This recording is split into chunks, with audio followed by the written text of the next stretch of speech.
A história que se desenrola diante de nossos olhos é muitas vezes apenas a superfície de um palco muito maior.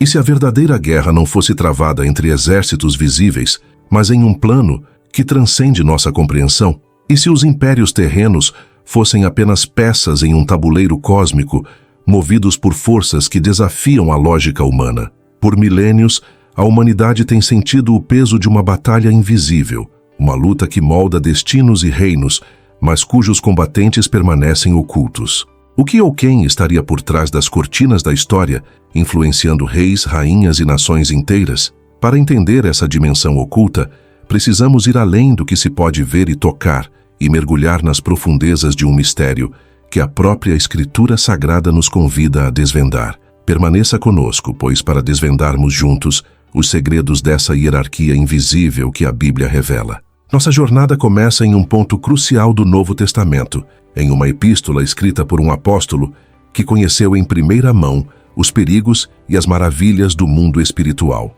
Paulo, em sua carta aos Efésios, faz uma declaração que ecoa através dos séculos, desafiando nossa percepção da realidade.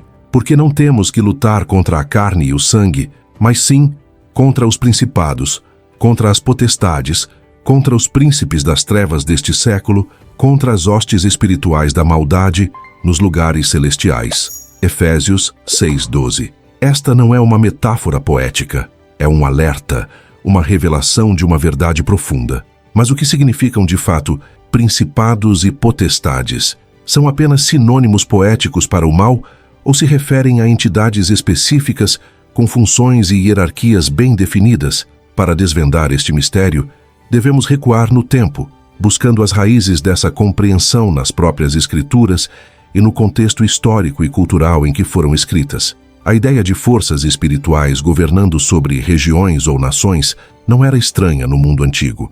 Civilizações como a mesopotâmica e a egípcia, tão presentes nos relatos bíblicos do Antigo Testamento, possuíam panteões complexos de deuses e espíritos associados a elementos da natureza, cidades e até mesmo destinos de povos.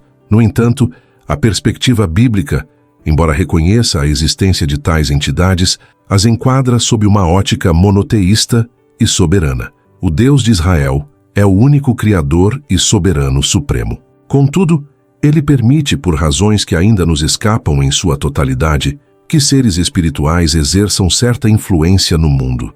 É fundamental compreender que essa influência não é independente. Como vemos no livro de Jó, até mesmo o mais alto principado das trevas não pode agir além do limite estabelecido pela mão soberana do Senhor. O livro de Daniel, por exemplo, oferece um vislumbre fascinante dessa dinâmica. Daniel, um judeu exilado na Babilônia, serve a reis poderosos, mas sua visão do mundo é muito mais ampla do que a dos monarcas que serve. Ele experimenta visões proféticas e interações com seres celestiais. O capítulo 10 de Daniel é particularmente revelador. Enquanto Daniel ora e jejua, um anjo lhe aparece e explica o atraso em sua chegada. O anjo diz: "Mas o príncipe do reino da Pérsia se opôs a mim 21 dias, e eis que Miguel, um dos primeiros príncipes, veio para ajudar-me, e eu fiquei ali com os reis da Pérsia." Daniel 10:13. Aqui, somos apresentados a algo extraordinário. Um príncipe do reino da Pérsia, uma entidade espiritual que se opunha ao anjo de Deus. Este não é um rei humano. O texto deixa claro que ele estava com os reis da Pérsia, indicando uma influência ou autoridade sobre o reino terreno. E, além disso, é confrontado por Miguel, um dos primeiros príncipes, um arcanjo. Essa passagem nos revela que por trás dos governos e impérios visíveis operam forças invisíveis. A Pérsia, um império humano, tinha um príncipe espiritual. Mais adiante, o anjo menciona o príncipe da Grécia, Daniel 10:20, indicando que cada império, cada nação, poderia ter uma entidade espiritual associada a ele, exercendo uma influência maligna, ou, no caso de Miguel, protetora. Estas são os principados, do grego arkai, que significa primeiros ou governantes, e as potestades, do grego exousiai, que denota autoridade ou poder, a que Paulo se refere. Não são meras forças abstratas do mal, mas seres com certa hierarquia e autoridade delegada, ou usurpada, sobre regiões geográficas ou grupos de pessoas. A transição do Império Persa para o grego, profetizada por Daniel, não foi apenas uma mudança de poder humano. Houve por trás dos exércitos de Alexandre uma força espiritual que também se moveu.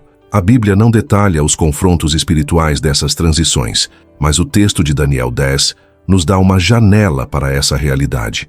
A luta é intensa, exigindo a intervenção de um arcanjo como Miguel. Isso nos faz perguntar: se tais batalhas espirituais ocorriam por nações antigas, estariam elas ainda em curso hoje? A Escritura sugere que sim, e que a intensidade pode ter até aumentado. Com a vinda de Cristo e o estabelecimento da Igreja, a guerra espiritual não diminuiu, mas se tornou mais explícita.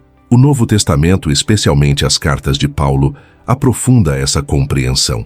Quando Paulo fala de principados e potestades em Efésios 6, ele não está inventando um novo conceito, mas elaborando sobre uma realidade já presente nas escrituras hebraicas e na experiência judaica. O que ele faz é revelar a natureza e o objetivo dessas forças. Elas são inimigas de Deus e de seu povo, operando nas regiões celestiais, mas com impacto direto no mundo terrestre. Elas buscam enganar, oprimir e desviar a humanidade do Criador. A referência de Paulo a príncipes das trevas deste século e hostes espirituais da maldade expande ainda mais a definição.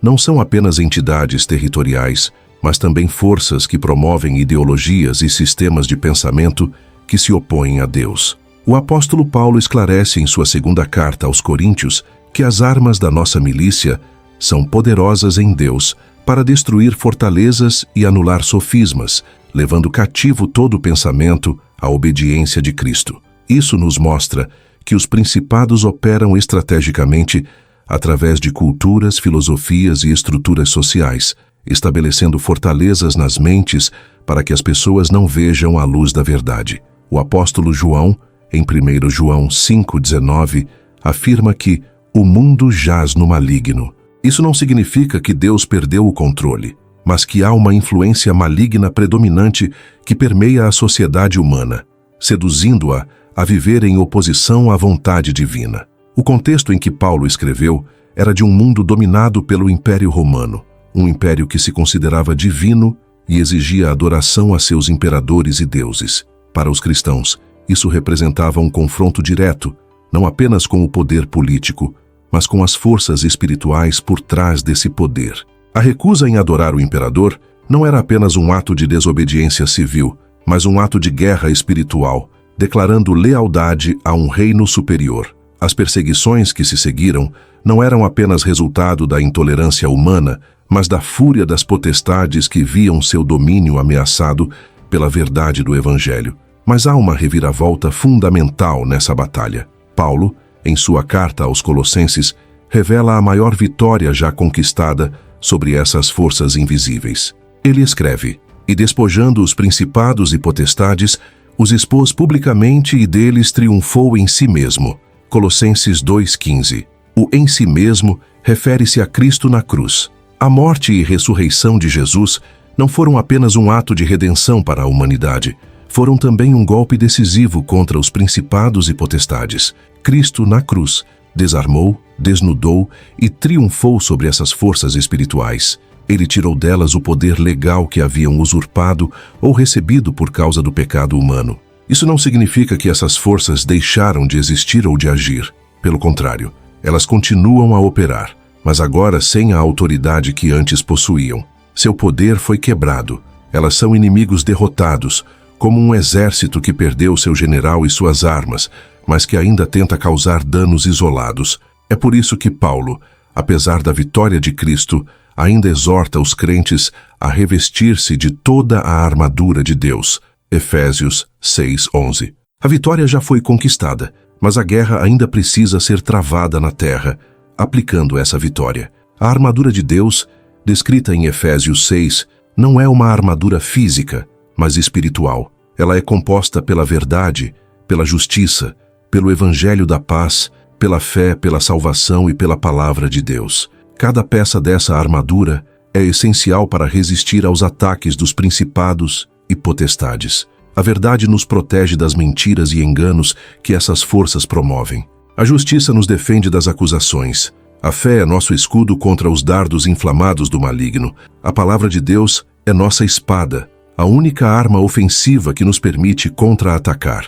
Afinal, qual é o objetivo dessas principados e potestades hoje? Suas táticas são variadas, mas seu propósito é singular: afastar a humanidade de Deus, cegar os olhos dos incrédulos para a verdade do Evangelho, 2 Coríntios 4:4, promover divisões, corrupção, idolatria e todo tipo de maldade. Elas operam através da tentação, do engano e da opressão.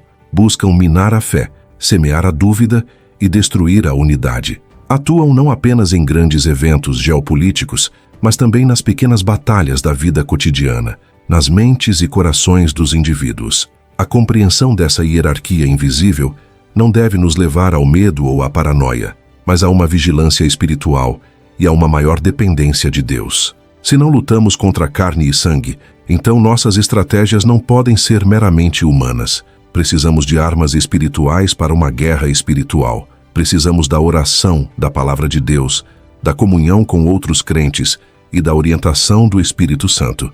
É nesse reconhecimento que reside nossa força. Portanto, a pergunta inicial: e se a verdadeira guerra não fosse travada entre exércitos visíveis, mas em um plano que transcende nossa compreensão? Encontra sua resposta na revelação bíblica. Sim, há uma guerra, e ela é real. Os principados e potestades não são figuras de linguagem, mas entidades espirituais com poder e influência que operam nos bastidores da história humana. Contudo, a boa notícia é que Cristo já os despojou e triunfou sobre eles. Nossa parte é permanecer firmes, revestidos de sua armadura, lutando não por uma vitória que já foi conquistada, mas para manifestar essa vitória em nosso tempo e em nosso lugar. A batalha é do Senhor, mas Ele nos convida a sermos seus instrumentos. Que essa verdade nos fortaleça e nos capacite a viver uma vida de propósito e vitória em Cristo. Se você busca aprofundar sua compreensão sobre as verdades bíblicas e os mistérios do Reino de Deus, inscreva-se em nosso canal e ative as notificações para não perder nenhum de nossos próximos vídeos. Mergulhe conosco nas Escrituras e descubra a sabedoria que transforma vidas.